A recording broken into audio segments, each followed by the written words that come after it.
மெல்லிய கீற்றில் தொடங்கி ஒளிர்மையும் இருண்மையும் பின்னிப் பிணைந்த காலத்தின் ஏடுகளில் அழியாத கதை இது. ஆற்காடு மாசிலாமணி தேவராஜனின் கதை. இந்த கதையில் வெற்றி உண்டு, தோல்விகளும் உண்டு. உழைப்பின் வழியில் ஒளியும் உண்டு, இருட்டும் உண்டு. வாழ்க்கை வட்டத்தின் சுழற்சி உண்டு, சவால்களும் உண்டு.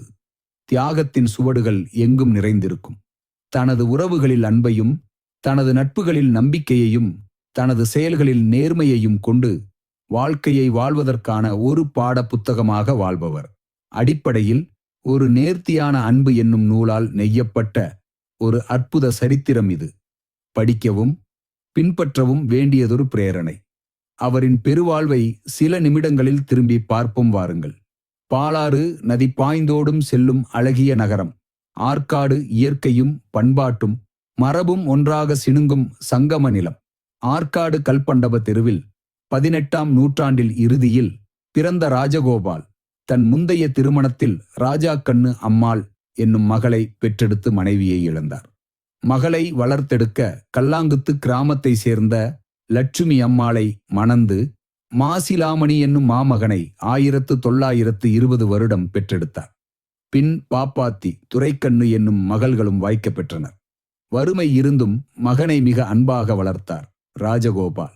பூ வியாபாரம் செய்து குடும்பத்தை நடத்தி வந்த ராஜகோபால் மகனின் 11 வயதில் உலகிலிருந்து விடைபெறுகிறார்.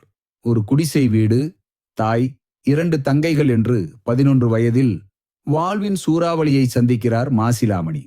2ஆம் வகுப்புடன் பள்ளிக்கல்விக்கு விடை கொடுத்து வைராக்கியம் ஒன்றையே மூலதனமாக வைத்து ஒரு சிறிய மிதிவண்டியில் பூ வியாபாரம். இரவும் பகலும் உழைத்து உண்ண உணவிற்கு என்ன செய்வது என்ற நிலையை முதலில் ஒழித்தார். பின் 2 தங்கைகளை கரையேற்றினார். தன் அக்காள் ராஜ்கண்ணு அம்மாளின் மூத்த மகள் ராஜேஸ்வரியை மணந்தார். மாசு இல்லாத மாசிலாமணிக்கு எத்தனை சோதனை! மறுபடியும் ஒரு புயல். மனைவியுடன் சேர்ந்து பிறந்த குழந்தையின் மரணம். மனம் முறிந்து மறிந்து கிடந்து வாழ்க்கையில் வசந்தமாய் வந்தாள் ராஜா கண்ணுவின் இளைய மகள் சரோஜா அம்மாள். தாய் மாமனை 1950 வருடம் கரம் கோர்த்து ஒரு புதிய பெரும் பாதையை தொடங்கினர்.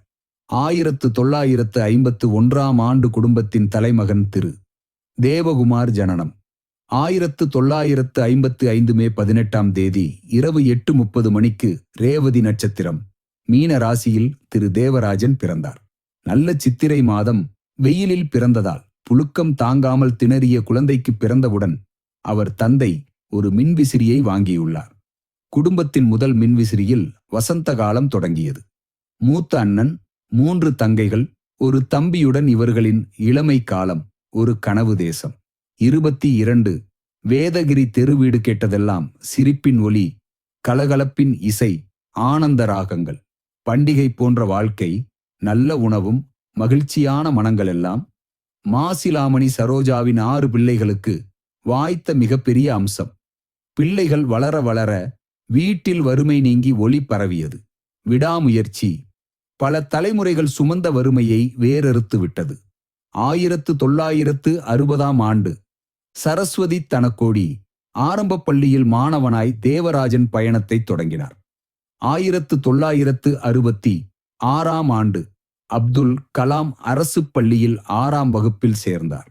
1971ஆம் ஆண்டு வெற்றிகரமாக எஸ்.நியூஸ்.எல்.சி முடித்து 1972ஆம் ஆண்டு சென்னை திருவல்லிக்கேணியில் தங்கி ராஜா கண்ணுப்பாட்டியின் அரவணைப்பில் கௌரிவாக்கம் சிவேட் கல்லூரியில் பியூசியை முடித்தார்.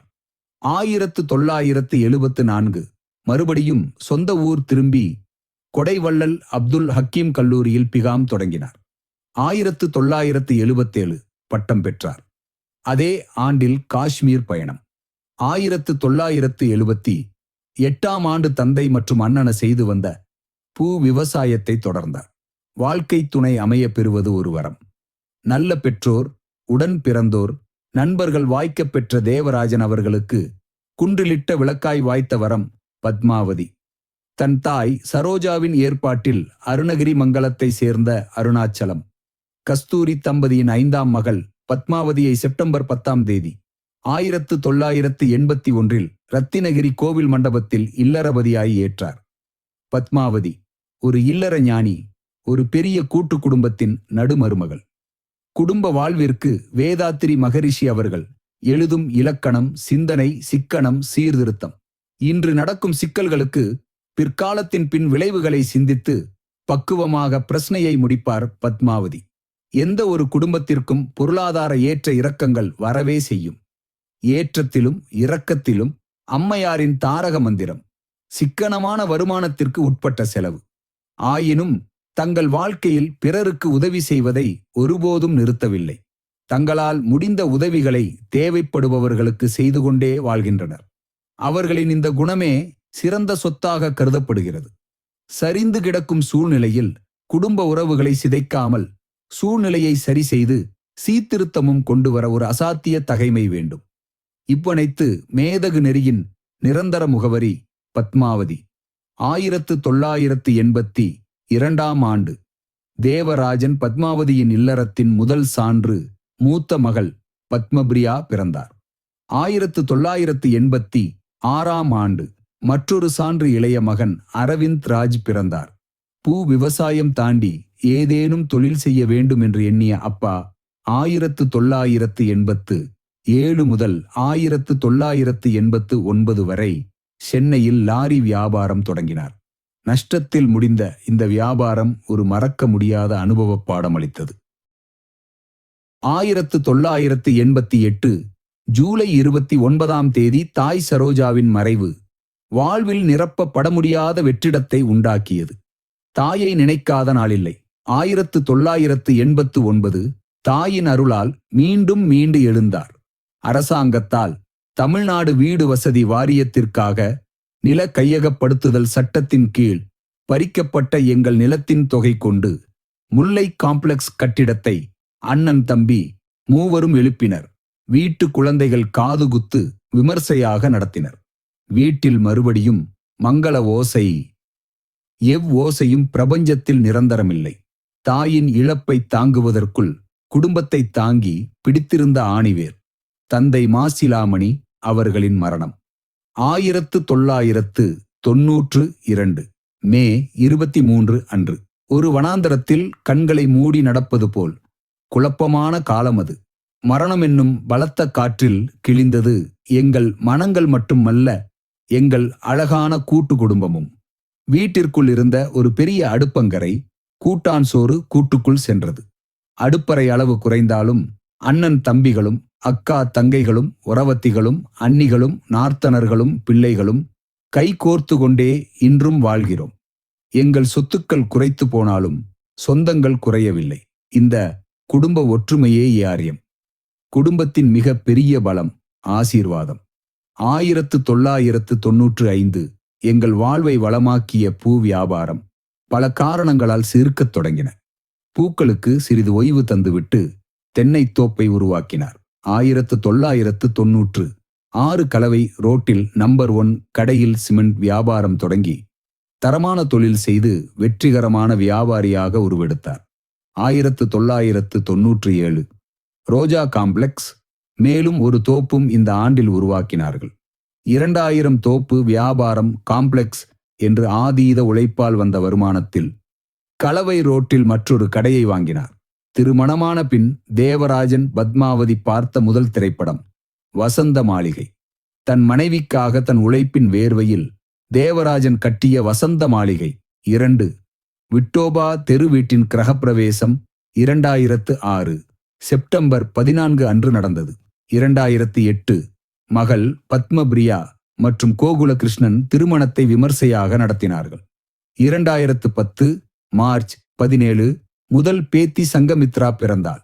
2011 மகள் மற்றும் மருமகனின் வாழ்க்கை முன்னேற்றத்திற்காக அவர்கள் வேலைக்கு போக பேத்தியை ஆற்காட்டில் வளர்த்து அன்பை அரண்மனையாய் கட்டி வளர்த்தார்கள்.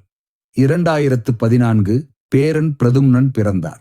2015 மகள் மற்றும் மகன் வாழ்க்கைக்கு உறுதுணையாக சென்னைக்கு அம்மாவுடன் வந்து அமர்ந்தார். 2015 மகன் அரவிந்த் அண்ட் சஞ்சனா திருமணம் இனிதே நடைபெற்றது. 2019 பேத்தி நட்சத்திரா பிறந்தாள். உடுக்கை இழந்தவன் கை போல ஆங்கே இடுக்கண் களைவதாம் நட்பு. தந்தையின் வாழ்வின் முக்கிய அம்சம் நண்பர்கள். சிறுவயதின் பள்ளிக்கூடம் முதல் அமைந்த நட்புகளை இன்றும் பேணி காப்பார். நண்பர்களையும் பயணத்தையும் தேவராஜனையும் பிரித்து பார்க்க முடியாது. வருடா வருடம் கல்லூரி நண்பர்களுடன் சுற்றுலா செல்வது வழக்கம். மகன் அரவிந்தராஜ் பிறக்கும்போது கூட குற்றாலத்தில் இருந்தார். வாழ்வின் முக்கிய கடமைகளை முடித்த மனநிறைவுடன் 60 வயதுக்கு மேல் மனைவியுடன் உலகப் பயணங்கள் ஆரம்பித்தார். 1977 ஆண்டிலேயே கல்லூரி நண்பர்களுடன் காஷ்மீர் பயணம். 1984 மும்பை கோவா பயணம் நண்பர்களுடன். 2012 தாய்லாந்து பயணம். 2016 சிங்கப்பூர் மலேசியா பயணம். 2018 துபாய் பயணம்.